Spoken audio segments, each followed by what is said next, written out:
Bueno, traders, ¿cómo están? Bueno, quiero hacer un poco el repaso del día de la misma manera que lo pudimos hacer ayer y poder ver cómo hoy también podemos implementar esto que charlábamos ayer, que tengo anotado por acá en el Notion. ¿Qué es esto? Nosotros cuando identificamos liquidez a simple vista, sabemos que el precio, por más que que esté alejada del precio, el precio tiene, el mercado tiene la capacidad de moverse furiosamente, digamos, en esa dirección y poder tomar esa liquidez, ¿no? Pero no es lo que sucede en el ciclo del día, sino que todo se trata de ir construyendo liquidez de compradores y vendedores.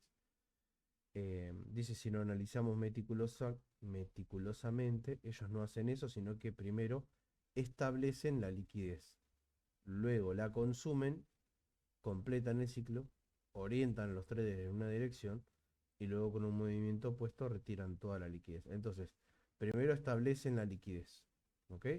Y luego la consumen. Entonces, bajo esta premisa, nosotros podemos ir al escenario del día de hoy y ver exactamente qué fue lo que pasó. Nos quedamos acá, nosotros ya hicimos un repaso del día de ayer.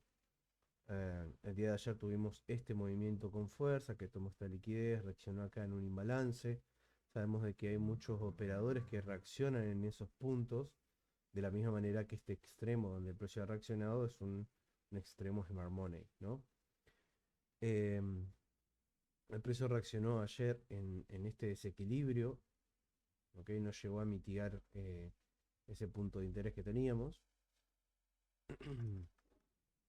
Y tuvimos ese engaño, ¿no? El quiebre a la baja, ¿ok? Para acumular vendedores en estos puntos, el precio termina yendo hacia arriba. Entonces, a partir de hoy, o sea, a partir del día de hoy, lo que hacemos es poder analizar qué fue el ciclo del día, cuáles son nuestros puntos de interés para el día y demás, ¿ok? Entonces, partiendo de eso, nosotros tenemos estos dos niveles de liquidez relevantes por acá arriba, inclusive un tercero que puede ser este, ¿ok? Estos niveles que vienen acumulando liquidez. Y teníamos este punto de reacción, inclusive que se podía refinar ahí en la zona de la mecha, que era una zona de M5. Voy a hacer el zoom para poder mostrarlo. Fíjense, hay una vela de M5. ¿Ok? Entonces, en el M15, que es la temporalidad que hablamos la sesión pasada, que podíamos tener en cuenta para poder plantear los movimientos del día, vemos que teníamos este nivel de medium inducement para ser tomado. Es un nivel de medium inducement porque es un punto estructural que pertenece al día anterior. ¿Ok?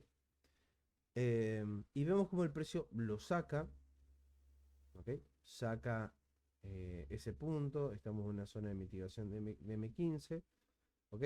Y fíjense lo que sucede cuando el precio hace ese movimiento.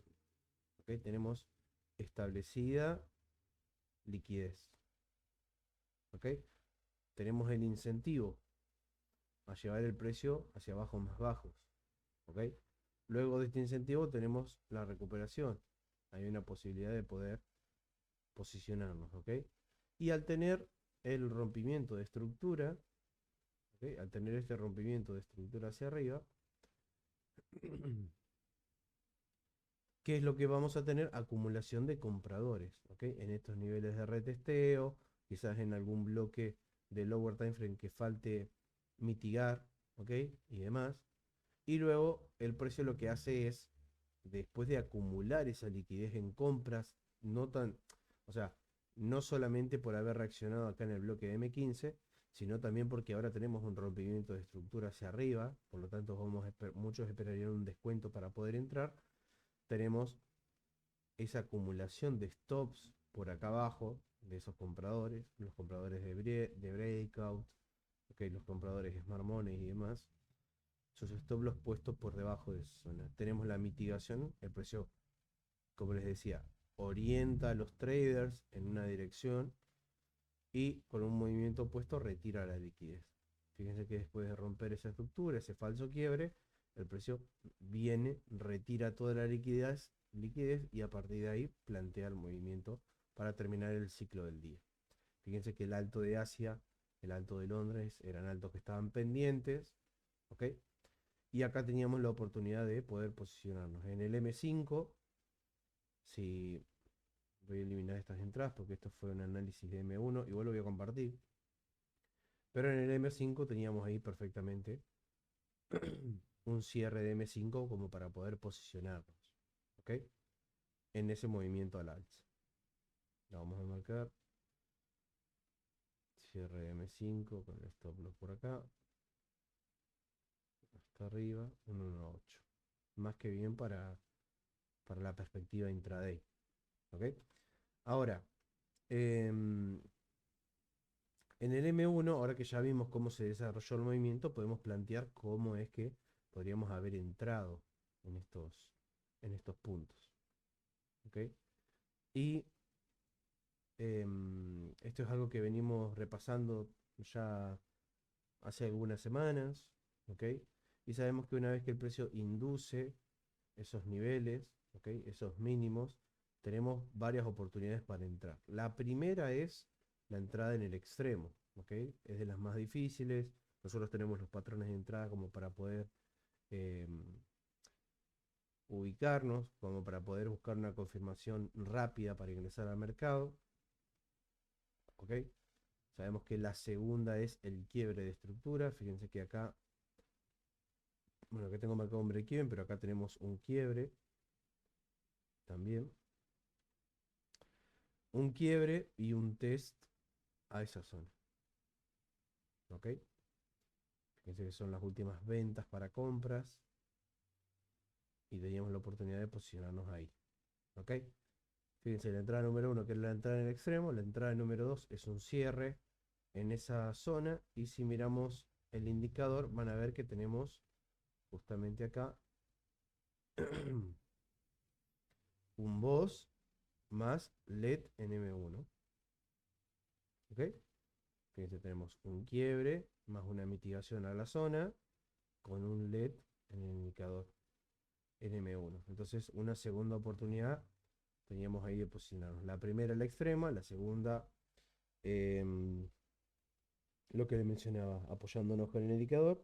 Y la tercera entrada es una divergencia. Fíjense que tenemos un punto de M5 para mitigar, un punto de M5 para mitigar, y divergencia en estos puntos. Este mínimo de acá es en el indicador más alto que este que tenemos acá, que es un punto más bajo. Por lo tanto, tenemos la divergencia y la oportunidad de poder haber entrado también eh, en compras hasta completar el objetivo de tomar ese máximo de Asia. ¿Ok? Voy a marcar las compras ahí. Tenemos por acá en estos niveles la primera entrada con los patrones de entrada, los patrones de vela. Yo tengo marcado este punto porque en realidad el TP, los primeros TP eran hasta ese nivel. ¿Ok? La primera, la segunda que es apoyándose con el indicador, ¿ok? Y la tercera que es la divergencia, ¿ok? Y estas tres entradas, bueno, podrían haberse dejado correr hasta acá. Particularmente a mí lo que me pasó hoy fue que yo entré en esta zona, en este primer inducción de estos mínimos, entré en estos niveles y el precio me sacó literalmente ahí por ese pip y me dejó afuera, literalmente por un pip. Creo que lo mandé por acá en la comunidad. Eh, Acá, literalmente. 54, 58. Literalmente ahí. Al pip. Y después termina dándose el ciclo completo. O sea, llegando hasta la zona del TP. Y nos quedamos sin nada. Pero lo que le comentaba en la comunidad fue esto. No se dio por un pip. Pero el ejercicio está bueno porque es siempre repetir lo mismo una y otra vez. Entonces, en el backtesting de hoy, lo que podemos tener es justamente esto. Es decir, cómo usamos estas herramientas de análisis ayer para entender lo que hizo el mercado y cómo hoy podemos aplicar exactamente lo mismo. con otros movimientos, pero con las mismas intenciones todo el tiempo. Así que bueno, espero que les haya servido y nos vemos la próxima.